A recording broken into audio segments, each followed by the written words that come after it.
we're in my bedroom and I am going to share my top tips for creating a curated and beautiful bedroom.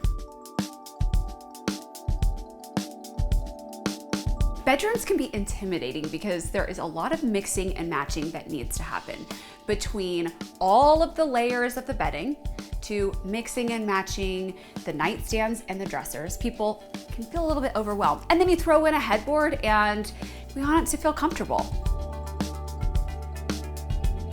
At McGee & Co, we're about 4 things: quality, curation, comfort, and function. So I'm gonna show you how to get all of those things in a bedroom look so that it feels relaxing and inviting.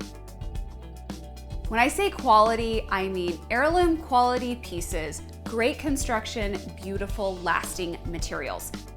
Curation is about not being too matchy-matchy, but also selecting beautiful pieces that work together in a cohesive way. Comfort, this is all about luxurious textiles.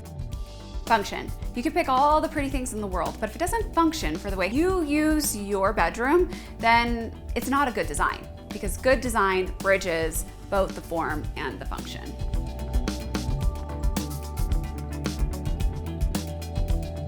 When I'm putting together a bedroom look, I typically always start with the bed selection first, because I want to get to know my clients' preferences. Do they like a cushioned headboard? Do they want the grandeur of a canopy bed? I ask a lot of questions about what they're looking for stylistically and comfort when they sit down in their bed and read a book.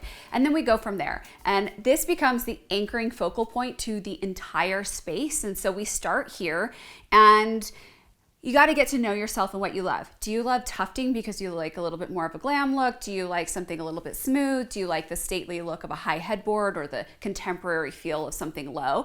Just ask yourself a lot of questions, and then that will help you narrow that selection. With my headboard, I have these 2 tall windows flanking where our bed goes. And so whatever I choose, it's really important that I get some height in the middle so that it doesn't feel like this big drop in the focal point between the height of my windows and then what's happening between them. I also love an upholstered headboard because for me, I like to sit up and read, scroll on my phone for a second, do some online shopping. And so having an upholstered headboard is a really great start. I had an upholstered headboard in my last look. I've changed it up stylistically, but you can see what I personally am looking for in the headboard because I went for upholstery both times.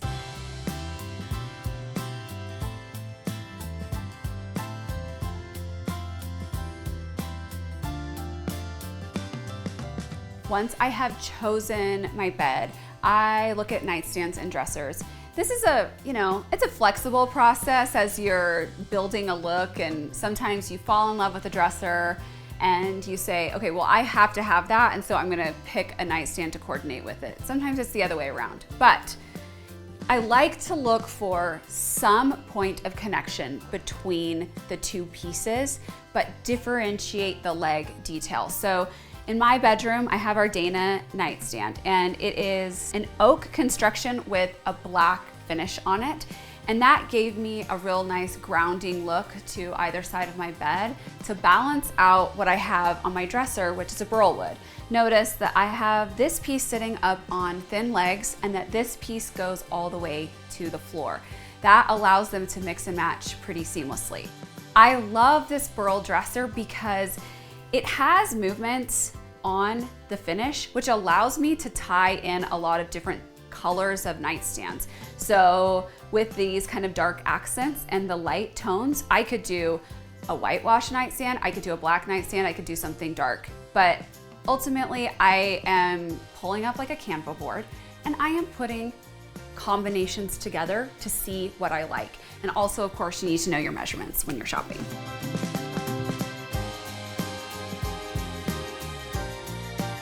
Once I've selected my bed, dresser, nightstand, I start there. Those are my biggest investments typically in a space. And then I look at the edges of the room for accents. And that could be a bench at the foot of your bed or a settee.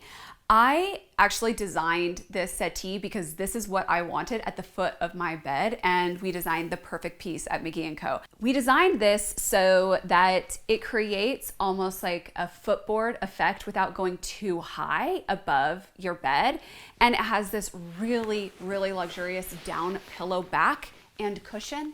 And I wanted something that felt a little bit glam, but also organic at the same time. And so we did this really beautiful fringe detail around the bottom of the settee.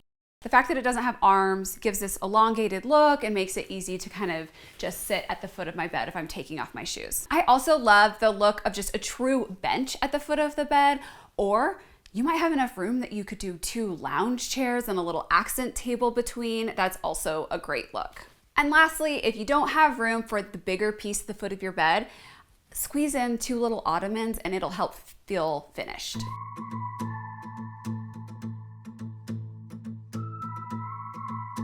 The most transformative decor in your bedroom is your bedding. You can change it seasonally to give you different weights and layers and also a different aesthetic. And the nice thing is you can change this out regularly to get a different feel, whereas you're not changing out your bed as often. We're late spring, headed into summer, and I've changed up my look for the season, and I'll kind of walk you through the decisions that I made with every single layer.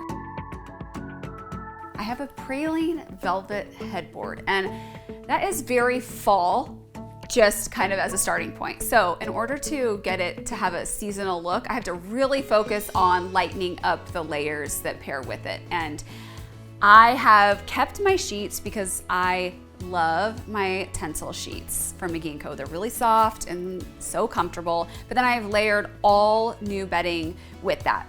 For the summer, I love linen. It kind of heats and cools to your body temperature. It has that beautiful luxurious drape. And even if it gets wrinkled, and it will because it's linen, it gives you that beachy vibe that I just love so much. So I did this natural color to break up the bright white sheet, but I think that you could do white as well, especially for a summer look. Then from there, when I am designing a bed look, I really think in terms of 4 layers that are sitting flat on the bed. I'm looking at the sheet, I'm looking at a coverlet or a quilt, I'm looking at a duvet, and then I am also looking at a bed throw at the end of the bed. For summer, I'm thinking lightweight layers. So we have this amazing coverlet at McGee & Co. This textile quality is so beautiful, but it's lightweight enough that if you were just the type that didn't want a down comforter to sleep with in the summer, you could kick this off and then just sleep under this blanket. This gives you options, especially when partners have different opinions about what the weight of the bedding should be. I've got a down insert in this duvet cover here. I love a down insert that's nice and fluffy because you get that beautiful look on the bed, but then that drapey linen for summer. Then lastly, for summer, rather than a heavy quilt at the foot of my bed like I do in the winter, I have this amazing gauzy, lightweight, reversible bed throw here, and it has this, I mean, it is the colors of the beach. You've got the sand and the white and the little blue stripe through it, and it just has this really nice drape. One thing at McGee & Co. that we do better than anyone else, I think, is getting the bed dimensions on our throws just right. It's not going to just kind of like be cut short and look cheap on your bed. We are going long and luxurious, and that drape just gives you that really inviting quality. I have a new pillow combination on my bed that I'm loving right now. I brought this in for the shoot, but it's staying with me. I love it so much. So we have this double flange pillow, and what I love about this is that it is a large grounding pillow at the back of the arrangement, and a good investment to use all year round, because if I was to swap this out for like a plaid, this could go fall winter, but then when I add in a floral, it looks summer. This is a new designer pillow that we launched that has this, I mean, we're all loving butter yellow. It's actually a surprise that I'm not wearing butter yellow today, but I'm bringing it in my pillows, and I love that soft feminine look with this eyelet ruffle pillow at the front. We get that bright white for summer, and it's a nice juxtaposition to this more masculine look on the back pillow. So for fall, winter, I am looking at heavier weight textiles. I'm looking at wools. I am looking at quilts that have a thickness to them, that they'll keep you warm all night long. I'm looking at textiles that incorporate plaids and rich, deep tones. And then spring, summer, I just go really the opposite. I am lightening everything up. I love gauzy, lightweight textures and linens, florals, and put it all together and you will immediately feel that seasonal shift. I love changing up my bedding look to make my bedroom feel completely different without having to change every single furniture piece in my room. And this really revitalized my entire bedroom space, and I hope that you can look at your room with fresh eyes as well. And that's it. Those are my top tips for creating a curated space that feels comfortable and cohesive. And if you follow those, I know you'll get it right.